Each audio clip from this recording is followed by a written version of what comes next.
Mi viene da sorridere quando mi dicono ma la camorra è a Scampia, ma la 'ndrangheta è in Calabria, eccetera. Quelle organizzazioni criminali vanno dove ci sono i soldi. Questi sono a New York, sono a Milano, non potevano lasciare indenne un territorio come il nostro, che è un territorio economicamente indubbiamente ricco e che dà la possibilità di, soprattutto penso al riciclaggio più che altro, dei denari di provenienza illecite. Addolora ma non stupisce il presidente di Federalberghi Veneto Marco Michielli, l'inchiesta della procura veneziana sulle infiltrazioni camorristiche in Veneto orientale che ha visto tra gli arrestati il sindaco di Eraclea.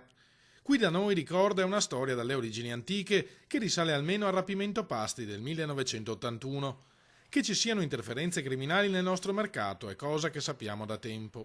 Il problema vero è che queste persone che cadono nelle maglie di queste attività criminali, quello è il termine, di queste attività criminali si estraneano da quella che è la normale competizione. Sono persone generalmente disperate che si aggrappano a questi mezzucci o espedienti per sistemare loro situazioni particolari e tutto fanno fuorché venire a parlarne con le associazioni di categoria. Ovviamente non vanno dalle forze dell'ordine, si figuri se vengono le associazioni di categoria. Sarebbe però sbagliato e devastante, avvertono gli albergatori, descrivere il Veneto orientale come un luogo dove la mafia scorrazza liberamente e controlla l'economia del territorio.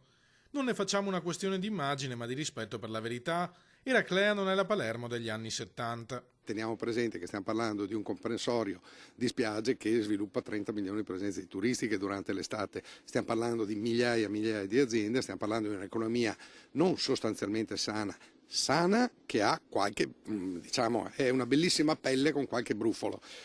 Questi brufoli vanno sicuramente estirpati.